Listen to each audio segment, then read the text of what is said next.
So hello everyone, I'm Yegonsi. I'm going to teach today's Oneida language parent lesson, which is going to cover particles and sentence structure. So I'll go over a few things about what generally sentences in the Oneida language include. I'm going to go over some common particles. I'll go over some general rules or rules of thumb for sentence structure in Oneida, and then some examples to help give you an idea about how sentences look, how to form them, and they are helpful for your learning. So this is an introductory video, and this will help you in your language acquisition.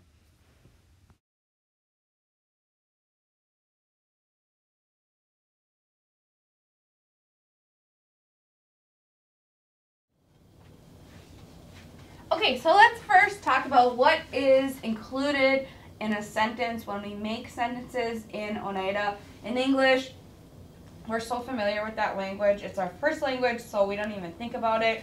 But it is important because these are some characteristics of how we put our words together and more like complex thoughts. So generally, sentences in Oneida contain what we call particles. So in Oneida, we call particles words that are like that, but, or, if, things like that. They're not verbs, they're not subjects, they're these other types of words. And they also contain, sentences also contain verbs. So that's really important because our language is verb-based. Everything comes from a verb root. Verbs are the central part of our sentences and how we talk. Everything about our worldview and our language is around and about verbs. The last thing is subjects. These are kind of secondary. Subjects are just like who are we talking about? If we're talking about me or so-and-so or their name or Mary or John or whatever. So those are the three main things that sentences contain in Oneida: particles, verbs, subjects. So let's get into that a little bit more. Alright, so I'm going to go over some common particles. I don't have them on here because I want to write them as I go over them with you. So I'm just going to kind of go over some real common ones. I'm going to make a list here. I also have a really long particle list packet on my computer that I'm kind of looking at too. There's so many particles. Particles are not necessarily just one word. It could be like a combination of a few words. And I'll kind of show you what that looks like shortly when I give you a few examples. But they're really important because they kind of make our thoughts, our statements, our sentences more complex when we add particles and describe things that way. So some common particles, tiga or tig, that means that. Sometimes if it's used in a plural form, it means those. Gaig or ga'iga, you might hear this all the time, it means this. Another common particle is gada, but there's also another, it means or, gada means or, but you can also say or use oknain. Oknain means or as well. There's a few other words for or, but these are really common. So like I had mentioned, like sometimes particles are not just one word, they can be like a couple. That's really common too. It's like a particle phrase. A particle phrase can have like two words, but they mean the same thing. It's just kind of how our language works. Let's see, what else here? I suppose I could go over how. How is a good one too. There's so many, sometimes it's like hard to like list them, what the most common ones are, because there's so many and there's so many like common ones, I guess. How means like come on. Come on. Let's see, what else do we have here? Oh, these ones are good ones too. You might hear the kids use this. Azo is a particle for a lot. Ostu, ostuha is a particle for like a little. We use these together. Azo and natesav. Like, what do you want? Azo, gada ostu. Do you want a lot or a little? So those ones are really good ones to use as well. I have a particle list in front of me, so I'm just kind of picking out The common ones, ganyo. You might hear this on occasion. Ganyo means like when or whenever. This is a good one. Let's see. Gatsa, I suppose I will put some of these other, when you hear or ask questions in Oneida, there's often particle phrases that are used with questions. So I'm going to put like this small list within this list, and it's going to be called question particle phrases. Question particle words or phrases, okay? So let me go through this. Nate. Nate is a good one. Nate means what? Onka, another particle phrase. It means who. Gatsa or gatsa no means where. Ganke means when. Nate ali means why. I can spell in English. There was one other I was going to add on there. There's a bunch more. There's this particle phrase, it means like how. There's a few other words for how as well, but that's a really common one. So these are question particle words and phrases. You might hear, Nate Zayats, right? What is your name? Nate, that's a particle phrase for what?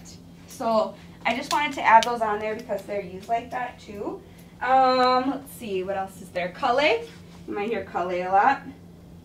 Khale, that means and. Dut, T-A, drag, T, that means like if. Dut nua, you might hear that too, it means like maybe. So this is a really good example because I think it's a drag. Sometimes this is a good example because sometimes you have a real small particle phrase like dut. Dut by itself is like if, but sometimes you get like dut nua and you're like, okay, that means maybe, but where are they getting that from because it has dut? Sometimes when you add other versions of, or other words to make another particle phrase, the meaning changes a little bit. Like dut nua. Dut nua is like maybe. So you'll see that on occasion in Oneida. Let's see, this was a good one too. Ona, it means now. Ona. Ona. Now we're gonna leave. Let's see. Toe. Toe is a good one. I'm kind of adding them all over now just because I don't have as much room. Toe loosely is a particle phrase for like there. It's talking about a location. Gua. Gua is a good one too. It means like just. I'll add two more and maybe I'll just write them in another color because it's probably hard to see. Let's see. Nok G means but. Igele ganadalok. Nok G yakte gadunkalix. I want bread, but I'm not hungry. I don't know. That's just an example sentence. Nok G. But. There's also another phrase, kind of similar. Ne G. Ne G means because. Neji waki, because I said. So those are really good ones too. I'll add, let's see, one or two more here. Ganto. Ganto means here. Ga, K, carrot also can mean here. Depends on how it's being used. Let's see if there's any other ones I want to add to this. This is a pretty solid list here. I don't think I'm going to add any other ones. But you kind of get the point. There are a lot of particle phrases. When you put different particle phrases together, the meaning can change. But particles are really common in our language, in our sentences, And let's see, is there any other ones I want to add on here? I don't think so. There is a lot, but these are probably the most common ones that I would add for this video specifically. Hold on here. I think that's probably about it. Yeah, that's probably as much as I'll add for this one. But these are really common just because they are helpful to know for when you see our sentences, when you hear our sentences, when you're making your own sentences. Because parents now, this is a parent language lesson, you've learned a lot about the stems. You're learning now in some of the videos about conjugating verbs. So the next step is to progress and start to put all of that together. It's kind of putting your nouns or your subjects, your verb conjugations, learning some particles here. I will more than likely have a part 2 particle video at some point, either next year or later at some point, just to go over these more in depth because there are so many of them. But this is like a common list. So, but this is a good starting point. Oh, there was one other thing I was going to add too. You probably hear this particle all the time. Nay, nay this, nay that, nay everything. Nay is like, sometimes it's kind of hard to describe because it doesn't quite have an actual meaning, but it specifies things. It indicates, depending on what is being discussed or talked about in a sentence or a statement, I like to call it like a, it like indicates or specifies things. Specifies or indicates something. It's always accompanied with something in a sentence. Usually, always a verb generally. But nay, you might hear like, let's see, I'm trying to think of an example.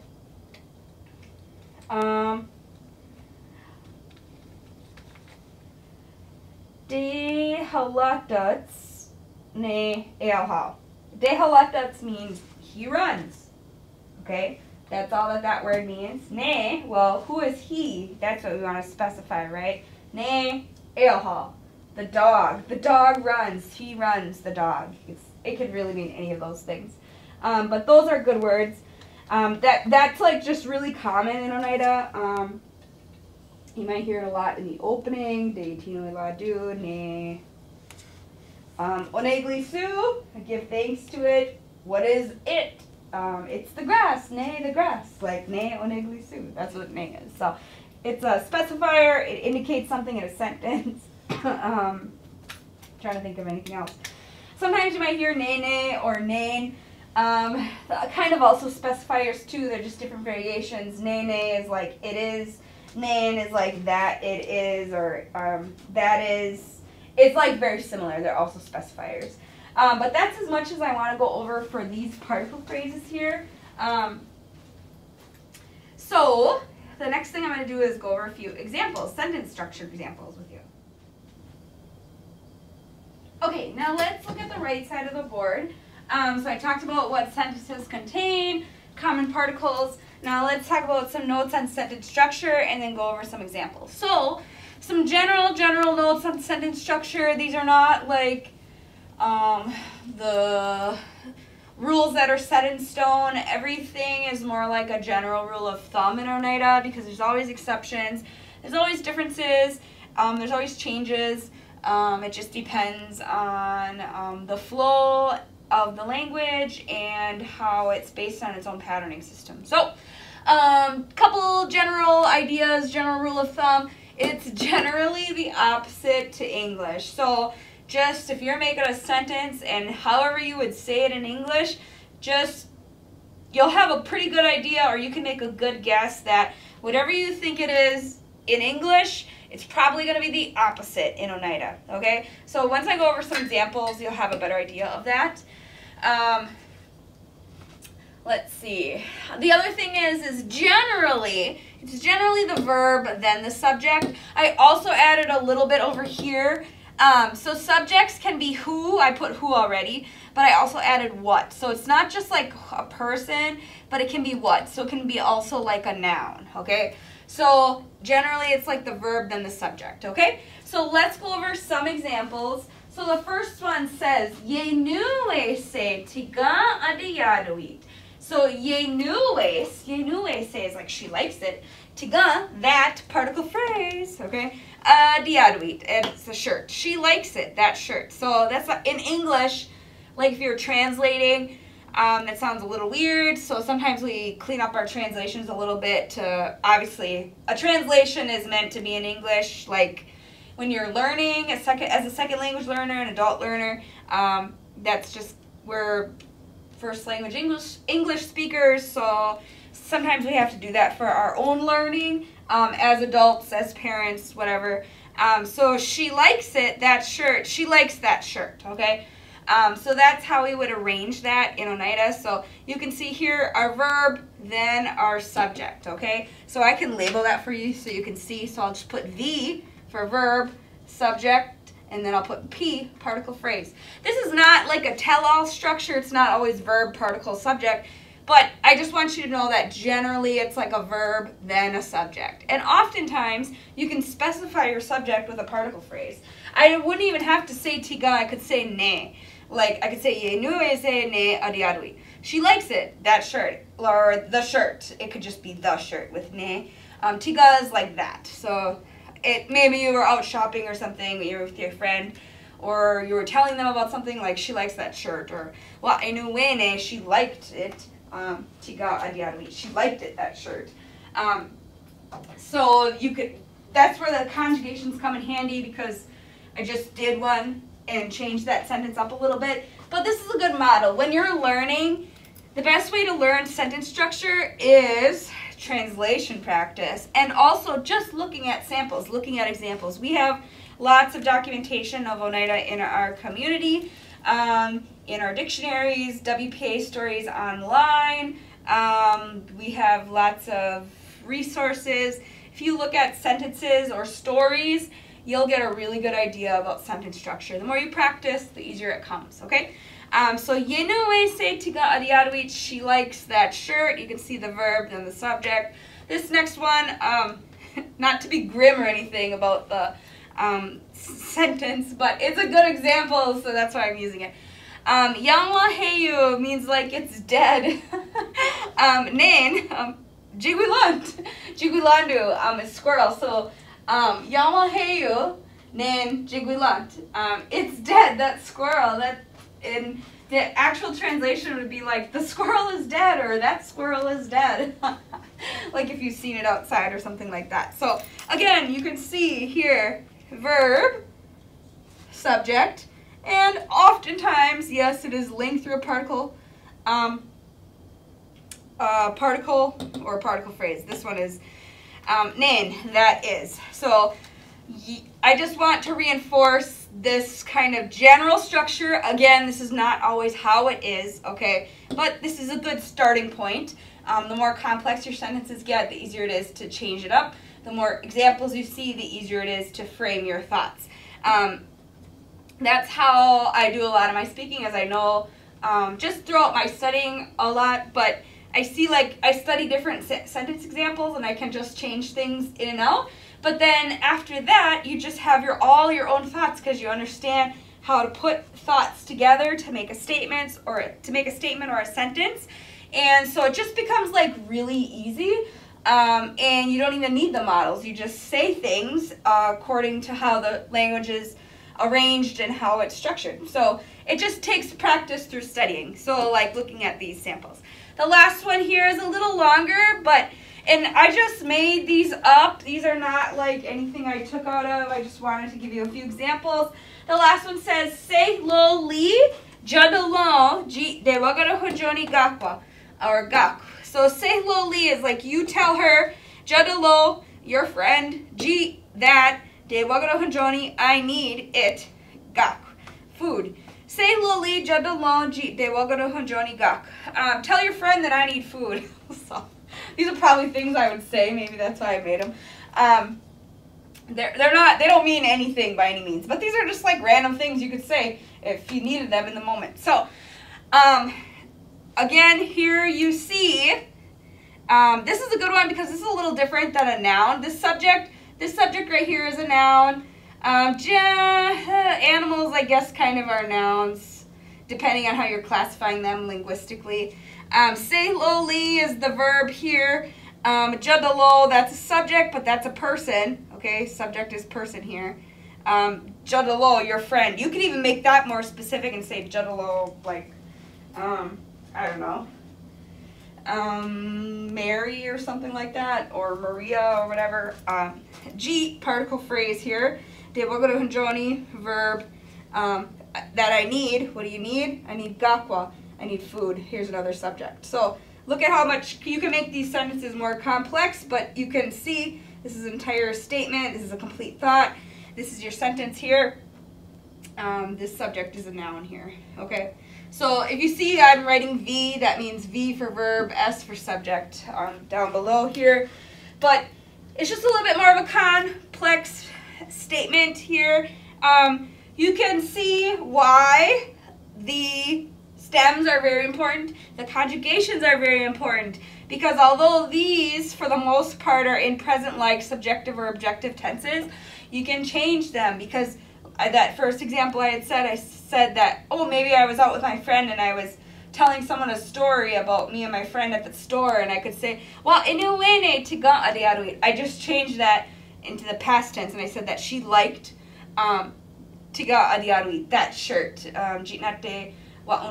like that she saw, or something like that. So that's why these verbs, like once you get to making sentences, it's like, oh, okay, you can see the building blocks. You start really small, you learn the sound practice, then the stems, then verb conjugations, learn some nouns. Now we're learning particle phrases and sentence structure because you're putting those all together. Because once you get to this point, you want to know how to conjugate a verb, okay? Like right here, any of these, because then you're making like more complete thoughts. So do not be like super overwhelmed, like I don't know how to do that. I just want to give you an introductory idea of sentence structure. That's what the purpose of this video is. But I just want to stress the importance of those fundamental concepts of learning the stems and the verb conjugations, because it sets you up well for learning more advanced topics such as making your own sentences. So it's very cool. And but again, this is just an intro video, so I hope you have somewhat of an idea now about what are sentences or making sentences in Oneida language all about. I think that's as far as I'll go today. Like I said, we will definitely have a part 2, probably part 3 and part 4, because these topics are so big, but I just want to give you a little bit for now. All right, Toginik, so that's it. Nukiwa.